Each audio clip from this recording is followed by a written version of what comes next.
এখনই আমাদের বক্তৃতা শুরু হবে। শুরুতে উদ্বোধনী বক্তব্য পেশ করবেন আনন্দ ছাত্র পাঠাগারের আমির মোহাম্মদ মাসউদুর রহমান।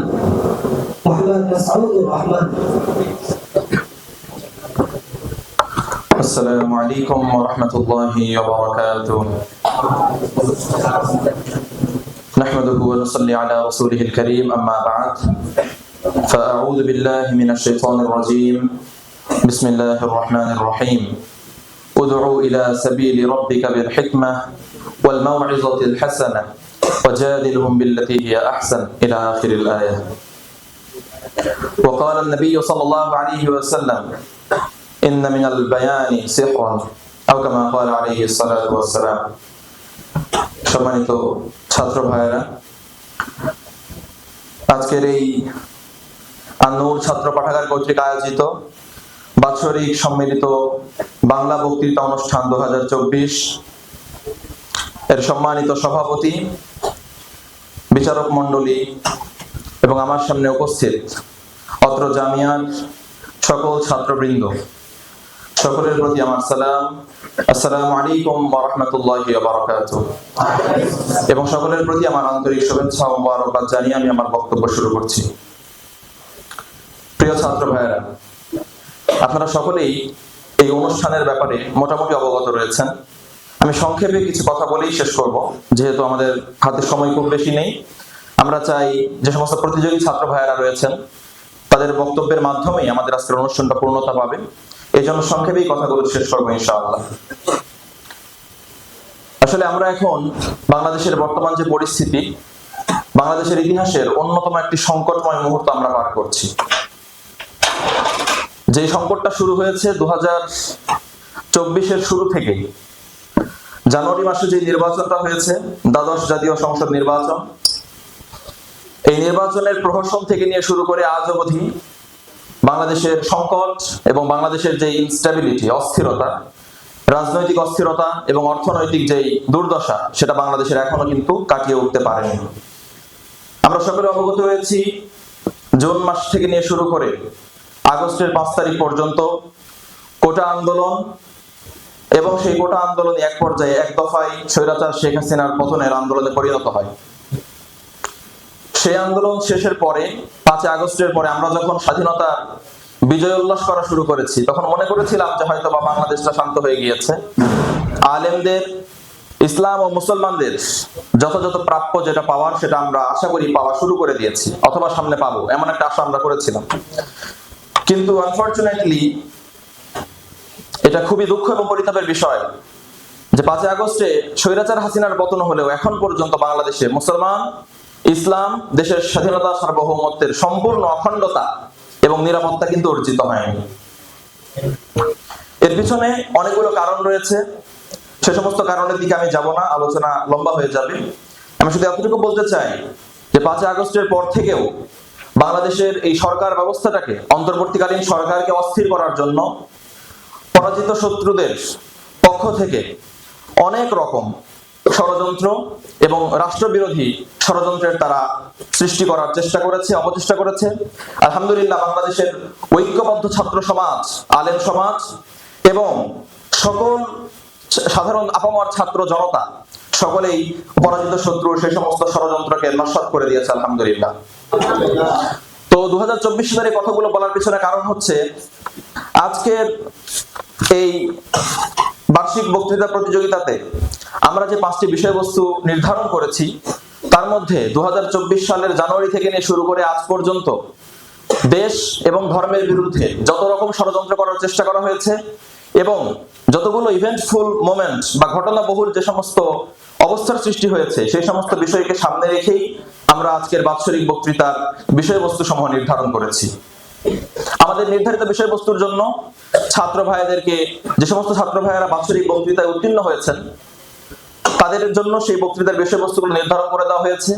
আমরা 2024-এর শুরু থেকে নিয়ে আজ পর্যন্ত দেশ এবং ইসলামের বিরুদ্ধে কত রকম ষড়যন্ত্র হয়েছে এবং সেটার মোকাবেলায় আমরা সাধারণ ছাত্র জনতা, আলেম সমাজ, ছাত্র সমাজ কি অবদান রেখেছি, সবকিছুই আজকের আমাদের এই 5টা বিষয়বস্তুর মধ্য দিয়ে ইনশাআল্লাহ আমাদের সামনে আমাদের বক্তা ভাইয়ের উপস্থাপন করার চেষ্টা করবেন বলে আমি দৃঢ়ভাবে আশাবাদ ব্যক্ত করছি। সবাই বলি আলহামদুলিল্লাহ।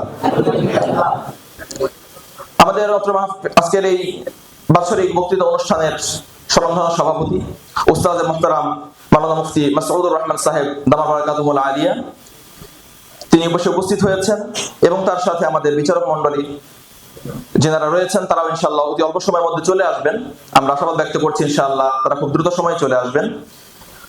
তো বক্তৃতার শুরুতেই আসলে 5টা বিষয়বস্তুর পূর্বে আমরা সংক্ষেপে কিছু কথাবার্তা বলবো আপনাদের সামনে, প্রতিটা বিষয়বস্তুগুলো ক্লিয়ার করে তুলে ধরার চেষ্টা করব। যেহেতু এখন হাতে সময় কম, এজন্য আমি আমার এই বক্তব্যটাকে আর বেশি লম্বা করতে চাচ্ছি না। 5টা বিষয়বস্তু কি কি নির্ধারণ করা হয়েছে, কেন নির্ধারণ করা হয়েছে, এর সারসংক্ষেপগুলো আমরা ইনশাআল্লাহ প্রতিটি ছাত্র ভাইয়ের বক্তৃতার পূর্বে আমরা সংক্ষেপে আলোকপাত করার চেষ্টা করব ইনশাআল্লাহ। আমি আমার এই বক্তৃতার শুরুতে আপনাদের সামনে বক্তৃতার সংক্ষিপ্ত নিয়মাবলী পেশ করতে চাই। সেটা হচ্ছে যে বাৎসরিক বক্তৃতা অনুষ্ঠানে আপনারা অনেকে জানেন অনেকে জানেন না, যে নিয়ম কানুনটা রয়েছে সেটা হচ্ছে উল্লেখযোগ্য নিয়ম কানুনের মধ্যে একটা হচ্ছে নির্ধারিত সময়। আমরা অনেক সময় সময়ের দিকে গুরুত্ব রাখি না। দেখুন আমাদের এশার জামাতের সময় 8টা নির্ধারণ করা হয়েছে। আমরা চাই নামাজের অন্তত 10 বা 15 মিনিট আগে যেন আমাদের অনুষ্ঠানটা শেষ করা সম্ভব হয়। এজন্য ছাত্র ভাইদের প্রতি, বিশেষ করে বক্তা প্রতিযোগী ছাত্র ভাইদের প্রতি আমার আকুল আবেদন থাকবে, নির্ধারিত সময়ের মধ্যেই ইনশাআল্লাহ আমরা আমাদের বক্তব্য শেষ করার চেষ্টা করব। নির্ধারিত সময় বাৎসরিক প্রতিযোগিতা ভাইদের জন্য রাখা হয়েছে 7 মিনিট করে। 7 মিনিট সময় নির্ধারণ করে দেওয়া হয়েছে। 6 মিনিট পরে সতর্কীকরণ বেল বাজানো হবে। এর পরবর্তী 1 মিনিটের মধ্যে আমরা আমাদের বক্তব্যটা গুছিয়ে ইতি টানার চেষ্টা করব ইনশাআল্লাহ। যদি 7 মিনিট পেরিয়ে যায় এবং বেল বাজানোর পরেও যদি আপনি সেটাকে উপেক্ষা করে বক্তব্য চালিয়ে যাওয়ার চেষ্টা করেন, তাহলে এটা আপনার জন্য নাম্বার পাওয়ার দিক দিয়েও ভালো হবে না, আবার এটা আপনার জন্য ছাত্র ভাইদের মাঝে আপনার ব্যক্তিত্বের ক্ষেত্রেও কিন্তু একটা বিঘ্নতা সৃষ্টি করবে। এজন্য আমরা চেষ্টা করবো ইনশাআল্লাহ 7 মিনিট নির্ধারিত এই সময়ের মধ্যে আমাদের বক্তৃতা শেষ করার। আর একটা নিয়মের মধ্যে উল্লেখযোগ্য বিষয় হচ্ছে আমরা নির্ধারিত বিষয়ের বাইরে গিয়ে কোনো উগ্র কথাবার্তা বলবো না। বিশেষ করে একটি বিষয় বলা দরকার, সেটা হচ্ছে যে বর্তমান আমাদের যে ইন্টারিম গভর্নমেন্ট রয়েছে, অন্তর্বর্তীকালীন সরকার রয়েছে, অন্তর্বর্তীকালীন সরকারের সদস্যদের ব্যাপারে বা তাদের উপদেষ্টা পরিষদের বিভিন্ন উপদেষ্টাদের ব্যাপারে আমাদের আলোচনা, পর্যালোচনা, সমালোচনা থাকতে পারে। ইটস ন্যাচারাল, এটা থাকতে পারে। কিন্তু আজকের আমাদের এই বক্তৃতা অনুষ্ঠানে যেন আমরা অন্তর্বর্তীকালীন সরকারের কোনো কাজের ব্যাপারে কোনো অমূলক বা অগঠনমূলক আলেম সমাজের ব্যাপারে এবং মাদ্রাসার ব্যাপারে একটা বাজে প্রভাব ফেলবে। আমরা চেষ্টা করব নির্ধারিত বিষয়ে গঠনমূলক বক্তব্য দেওয়ার, দলিল প্রমাণ ভিত্তিক যে সমস্ত কথাগুলোর প্রমাণ রয়েছে কোরআন হাদিস অথবা বাস্তব প্রেক্ষাপটের সাথে আমরা সেই অনুযায়ী কথাবার্তা বলার চেষ্টা করবো ইনশাআল্লাহ। এর বাইরে গিয়ে কোনো উগ্রতামূলক, কোনো হুমকি ধমকি বা কোনো থ্রেটেনিং কোনো বিষয় আমরা ইনশাআল্লাহ বক্তব্যের মাধ্যমে আমরা উপস্থাপন করার চেষ্টা করব না। আরেকটা বিষয় হচ্ছে, যেহেতু আমাদের মাঝখানে আমাদের সামনে আমাদের সম্মানিত ওস্তাদ আসিফুদ্দিন কেরামগণ উপবিষ্ট রয়েছেন, আমরা কেউ আমাদের বক্তব্যের মাঝে এমন কোনো পরিবেশ সৃষ্টি করব না যেন আমাদের ওস্তাদরা কষ্ট পান। আমাদের এই বক্তব্য শুধুমাত্র আমাদের এখানে ব্যক্তিত্বকে প্রকাশ করার জন্য নয়, বরং বড় বড় ব্যক্তিদের সামনে নিজেকে কিভাবে রাখতে হয়, নিজের আদব, সম্মান এবং রেসপেক্ট, অনার, ডিগনিটি এটা কিভাবে বজায় রাখতে হয় আমাদের সেটাও কিন্তু শেখার একটা প্ল্যাটফর্ম হচ্ছে আমাদের এই বক্তৃতা অনুষ্ঠান। এই জন্য আমরা ছাত্র ভাই এবং সমস্ত আসিফুদ্দিন কেরামগণ, সভাপতি এবং বিচারক মণ্ডলী সকলের সম্মান বজায় রেখে যতক্ষণ পর্যন্ত অনুষ্ঠান শেষ না হয় আমরা সুশৃঙ্খল ভাবে ইনশাআল্লাহ এখানে বসে থাকার চেষ্টা করবো তো ভাই ইনশাআল্লাহ। আল্লাহ তাআলা আমাদের সকলকে তৌফিক দান করুন। আমি আমার উদ্বোধনী বক্তব্য আর বেশি লম্বা করতে চাচ্ছি না এবং এ পর্যায়ে অনুষ্ঠানের শুরু থেকে নিয়ে যেই কার্যক্রমগুলো আমাদের অনুষ্ঠান সূচিতে দেওয়া ছিল সেগুলো পর্যায়ক্রমে ইনশাআল্লাহ শুরু হবে। আমি অনুষ্ঠানের শুরুতেই অনুষ্ঠান পরিচালনা করার জন্য আমার উপস্থাপক ভাই তাকমিল জামাত থেকে মোহাম্মদ হোসেন আহমদকে ডেকে নিচ্ছি।